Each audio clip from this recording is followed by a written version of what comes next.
Vamos ouvir nosso irmão Beto Júnior, trazendo a ministração da palavra, em nome de Jesus.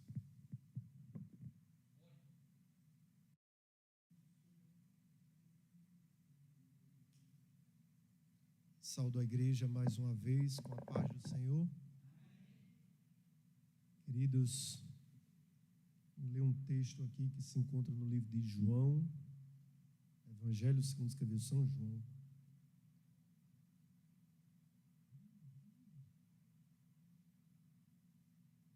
Capítulo 15, João 15. Depois a gente vai ler apenas um versículo de Romanos, mas João 15, a partir do versículo 1, que diz assim: Eu sou a videira verdadeira e o meu pai é o lavrador. Toda vara em mim que não dá fruto, atira e limpa toda aquela que dá fruto, para que dê mais fruto. Vós já estáis limpos pela palavra que vos tenho falado. Estai em mim e eu em vós. Como a vara de si mesma não pode dar fruto, se não estiver na videira, assim também vós, se não estiverdes ligado em mim. Eu sou a videira, vós as varas. Quem está em mim e eu nele, este dá muito fruto, porque sem mim nada podereis fazer. Se alguém não estiver em mim, será lançado fora, como a vara, e secará, e os colhem e lançam no fogo e ardem. Se vós estiverdes em mim, as minhas palavras estiverem em vós, pedirei tudo o que quiseres, e vos será feito. Romanos, capítulo 11, e o versículo 17 diz assim: Se alguns dos ramos foram quebrados, e tu, sendo zambujeiro, foste enxertado em lugar deles, e feito participante da raiz e da seiva da oliveira. Amém? Queridos, dois textos bem conhecidos da palavra de Deus. A Bíblia, em determinados momentos, apresenta o texto para a gente de forma literal, e às vezes a palavra do Senhor usa figuras de linguagem, como metáforas, como as parábolas, que eram histórias pequenas, que tinham um sentido específico. E nesses dois textos que eu acabei de ler, não é diferente. No primeiro é Cristo, usando uma figura de linguagem, usando a metáfora, comparando os discípulos a varas que estavam ligados na videira, que era ele próprio, ele se colocando como a videira, e ele diz: olha, a vara que está ligada na videira, essa produz, essa dá fruto, se limpa ela para que ela dê mais fruto. E ele se coloca como a videira verdadeira. Já no segundo texto, Paulo, escrevendo aos romanos, ele compara a igreja, aos crentes de Roma, como sendo zambujeiros, que é o pé da oliveira, só que o zambujeiro é o pé da oliveira nativo, selvagem, não é aquele que foi plantado pelo agricultor para dar frutos, para produzir oliveiras e se extrair de lá o azeite, mas não, é aquele pé de oliveira silvestre, que cresce desordenado, os seus frutos não são bons, as folhas, os galhos crescem de toda maneira, é uma planta selvagem. E era também chamado de zambujeiro porque o fruto que ele produzia não era de boa qualidade, ao ponto das vezes nem se conseguir extrair o azeite daquele fruto, de tão ruim que era aquela planta. E aí Paulo compara os gentios aos zambujeiros, fazendo também uma figura de linguagem, usando também a figura de linguagem metáfora, e coloca como Israel sendo a oliveira, uma planta oficial, digamos assim. Mas ambos os textos trazem uma coisa interessante para a gente. No texto de João, o Senhor, ensinando aos discípulos, fala que as varas que dão frutos, elas são limpas pelo lavrador, para que elas possam dar mais frutos, e que os discípulos já haviam sido limpos pela palavra. Assim como o lavrador que limpa aquele galho, limpar é tirar o galho que está seco, aquele galho mais fininho que está seco, é tirar as folhas. Por exemplo, o agricultor que planta caju, quando passa a safra, ele tira todas as galhas finas e tira todas as folhas do cajueiro, ao ponto de você dizer assim, não vai escapar. Como é que pode uma planta escapar desse jeito? Foi limpa, foi dada uma poda tão agressiva nela, como é que ela escapa? Quando chega na safra, as folhas dele está melhor, ele está mais florido, ele produz mais, o fruto dele é mais vistoso, cada poda que ele leva, ele produz mais. Assim era na época de Jesus quem plantava videiras, que é o pé de uva. Se fazia uma poda drástica nela e ela conseguia dar mais frutos. E dessa forma Jesus está dizendo que os discípulos, ao ponto de dizer, olha, vocês já foram limpos, as folhas já foram tiradas, os galhos secos já foram tirados. Sabe quem limpou vocês? Foi a palavra. Agora vocês vão dar muitos frutos. Sabe por que vocês vão dar frutos? Porque vocês estão ligados em mim. Eu sou a videira verdadeira, e vós as varas que estão ligadas em mim. Sem mim nada vocês podem fazer. Por isso que vocês vão dar frutos, porque eu já limpei. Vocês agora vão receber a seiva,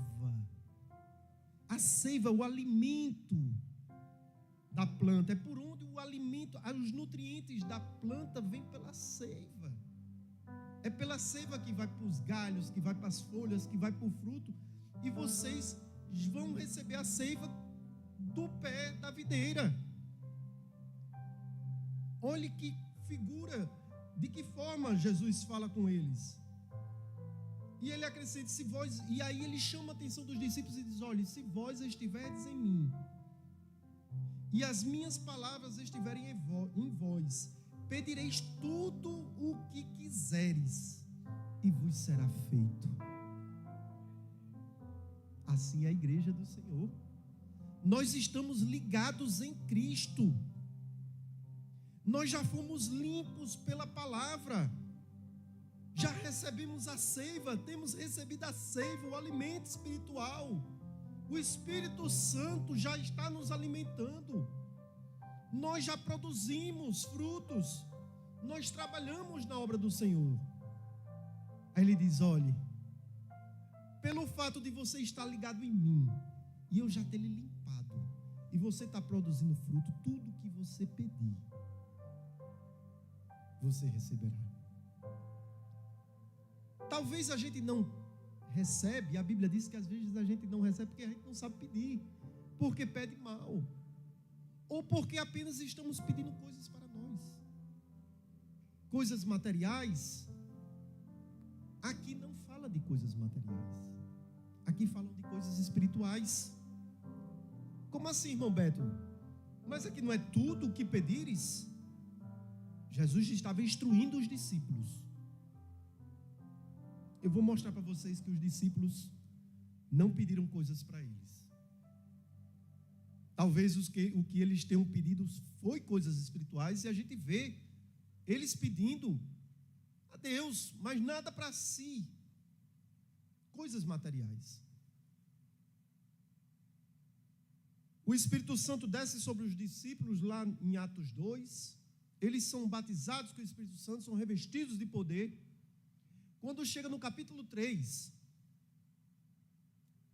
Pedro e João vão ao templo.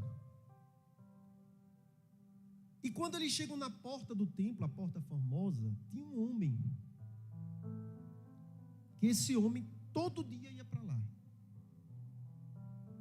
Ele era deficiente, todo dia ele era colocado na porta, porque era uma porta que transitava muita gente para entrar no templo. E os discípulos foram lá para orar,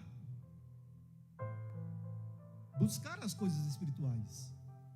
Mas olhe como, quando diz aqui em João, tudo que pedires, recebereis. E eles não pediram em momento algum coisas materiais.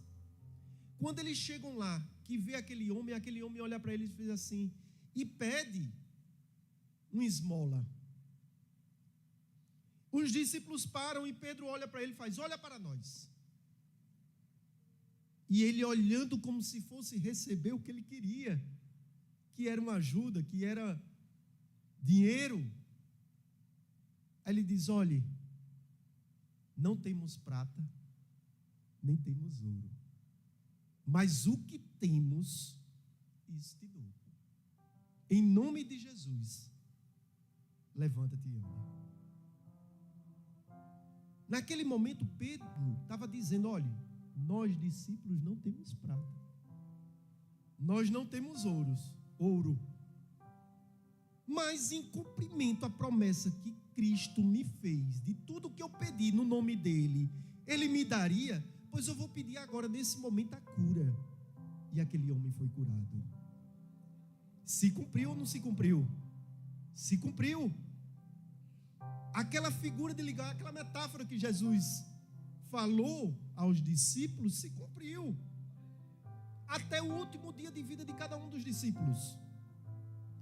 Mas essa promessa que Cristo fez aos discípulos ainda é atual. Ainda é para a igreja. Nós somos discípulos de Cristo. Então estamos debaixo dessa promessa. De tudo que pedirmos para o reino de Deus, para a obra de Deus, para que o nome do Senhor seja exaltado, seja glorificado em nossa vida. É o nome dele que precisa ser exaltado. Aí ele concede. Mas quando chega em Romanos, Paulo usa um outro exemplo.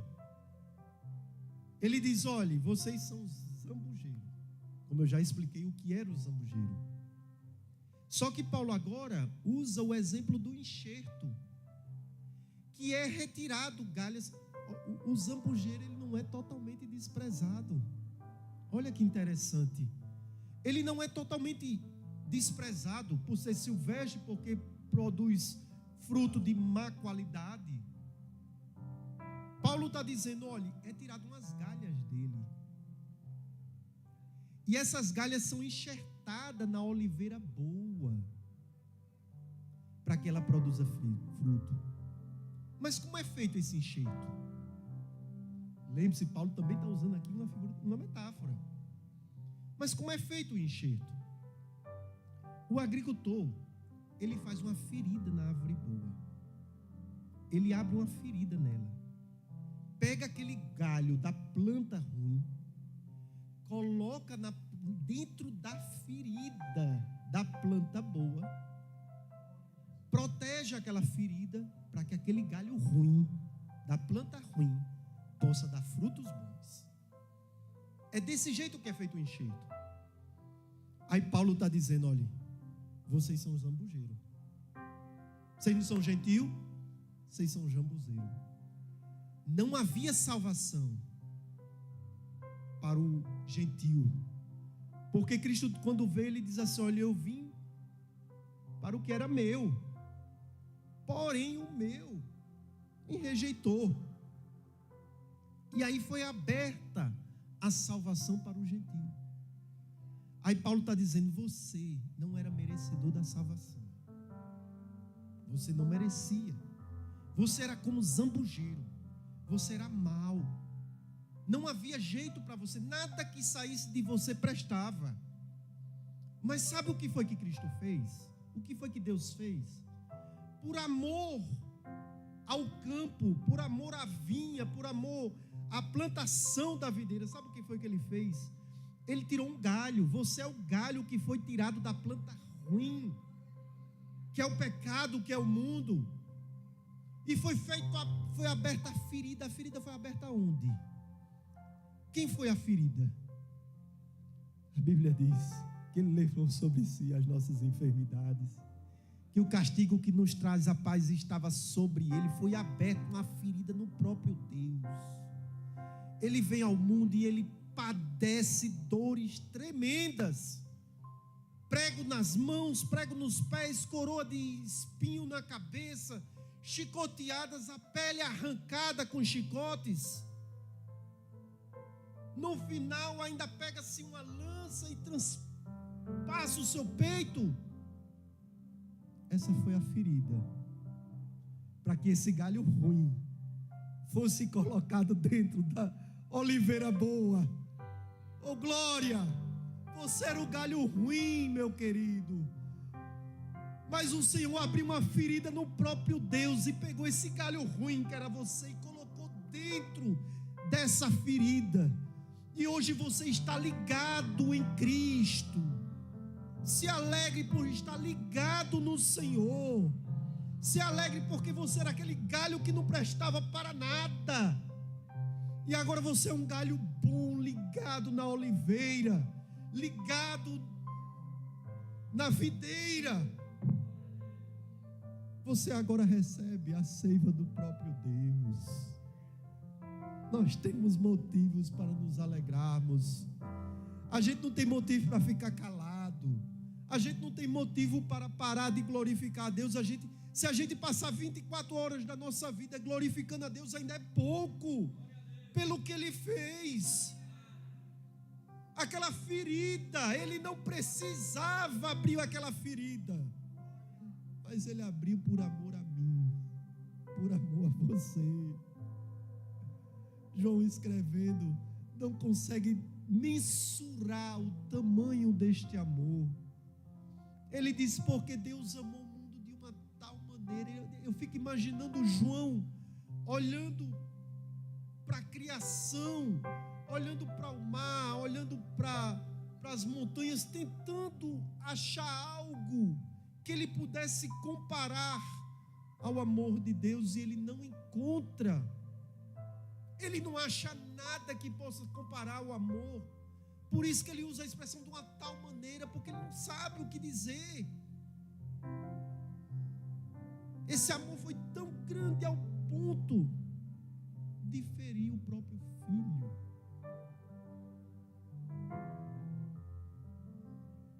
Temos motivos para glorificar o nome do Senhor. Como é bom estar ligado em Cristo.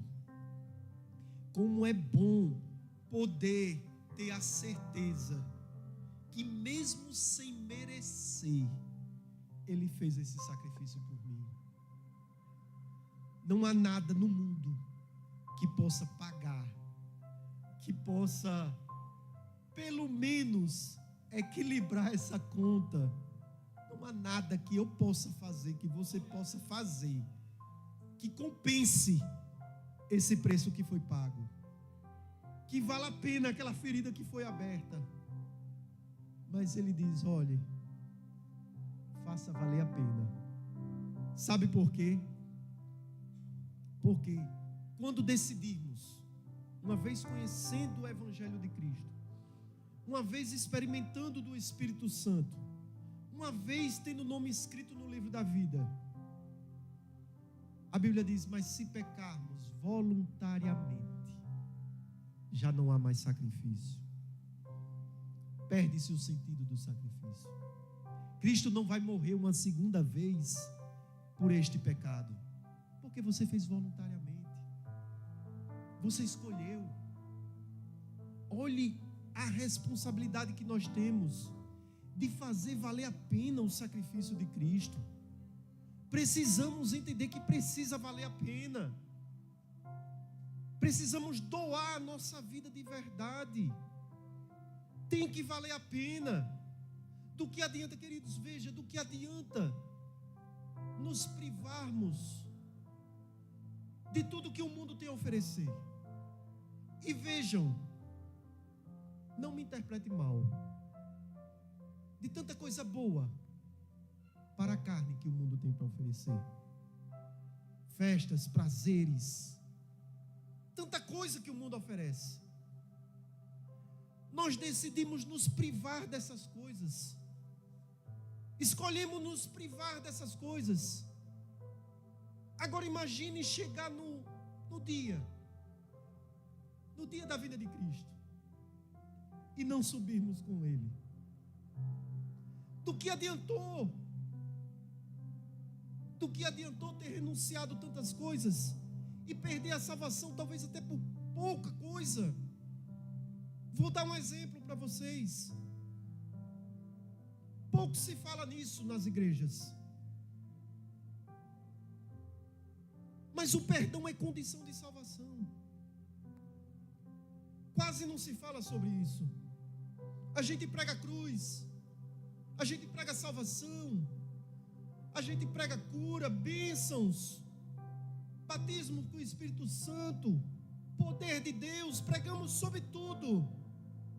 Mas deixa eu lhe dizer, o perdão é condição de salvação. Mas, irmão Beto, onde é que está escrito isso? A gente tem tempo. Vamos para a palavra do Senhor. Vou mostrar para vocês que vale a pena a gente ser crente. Precisamos fazer valer a pena a ferida que foi aberta no coração de Deus. Mateus capítulo 18, versículo 23, traz uma parábola contada por Cristo, a parábola do credor incompassivo. Não vou ler o texto todo porque é muito grande, mas aqui fala de um senhor que tinha um servo, e esse servo lhe devia muito, era uma conta impagável, não se podia pagar, ainda que ele trabalhasse por toda a vida dele, ele não conseguiria pagar essa conta, porque era muito alta. E um dia o Senhor chamou esse servo para prestar conta, para cobrar a dívida. E quando ele chama aquele servo para pagar a dívida, ele pede misericórdia. Ele diz: tem misericórdia de mim, não tenho como pagar.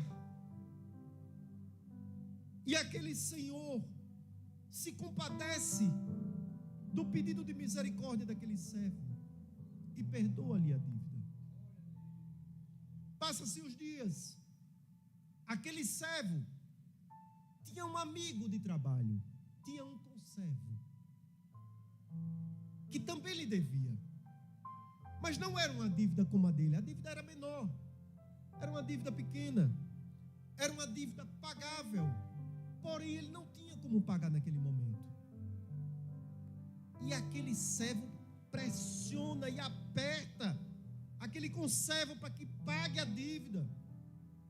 Acha pouco, ele não tem condições de pagar, e ele pega aquele companheiro e lança na prisão, entrega para ser lançado na prisão, porque naquela época existia a dívida, a prisão por dívida, semelhante hoje à prisão daquele que deixa de pagar a pensão alimentícia, é uma prisão por dívida.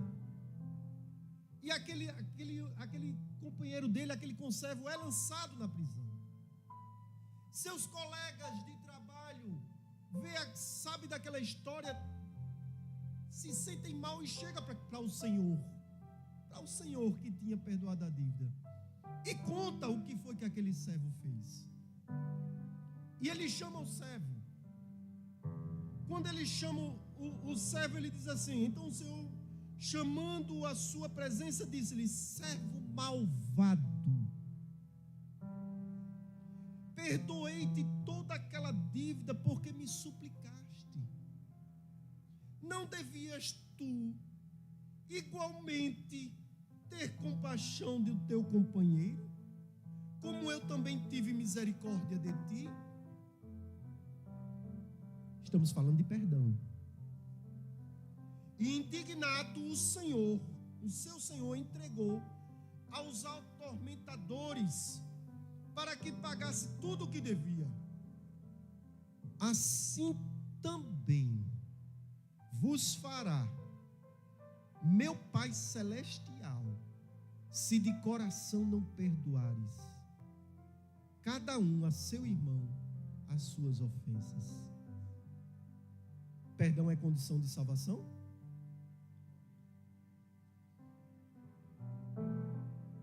Perdão é condição de salvação. Não tenha dúvida que perdão é condição de salvação.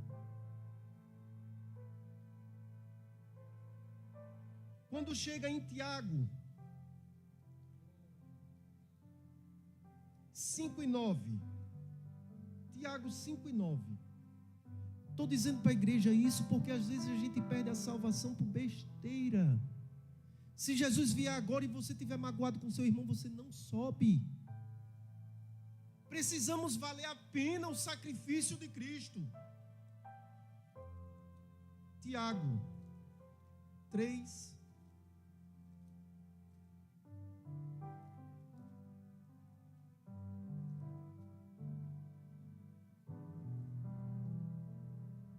Os irmãos tenham só uma paciênciazinha comigo.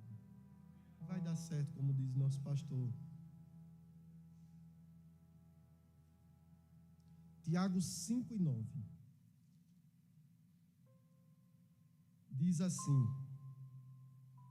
irmãos, não vos queixeis uns contra os outros, para que não sejais o quê? Condenados. Eis que o juiz está à porta. E para finalizar, como perdão é condição de salvação, Mateus 5, do 23 ao 24. Sabe aquela oferta que você traz para a igreja? Aquela oferta, aquela moeda, aqueles R$2 que você traz para a igreja, para a obra do Senhor. Olha o que acontece. Irmãos, nem a nossa oferta é recebida pelo Senhor. Como é sério. Portanto, se trouxeres a tua oferta ao altar, e aí te lembrares de que teu irmão tem alguma coisa contra ti, deixa ali diante do altar a tua oferta, e vai te reconciliar-te primeiro com teu irmão, e depois vem e apresenta a tua oferta. Nem a oferta da gente é recebida se você não perdoar. Perdão é condição de salvação. Não encare o perdão como sendo algo que eu posso fazer depois. Porque a gente usa para o pecador quando entra na igreja, a gente diz assim, que o Senhor te deu uma oportunidade, mas no coração da gente fica aquela sensação, e se não tiver? E se a última oportunidade for hoje? A gente não fica com aquela sensação quando entra alguém que não é crente na igreja? A gente deveria ficar com essa mesma sensação quando a gente diz assim, olha, depois eu converso com ele, depois eu me ajeito com ela, depois eu peço perdão. E se não tiver mais oportunidade? Você se privou durante tanto tempo,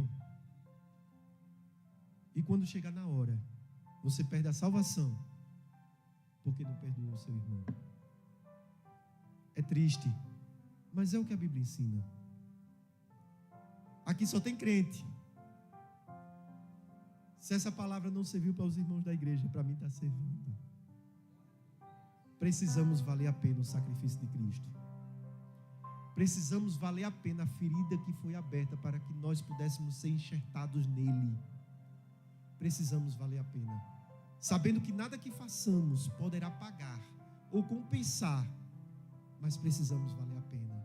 E como é que se vale a pena? É no dia que a trombeta tocar, que ela soar, a gente possa se encontrar com o Senhor nos ares. Eu agradeço a oportunidade em nome de Jesus.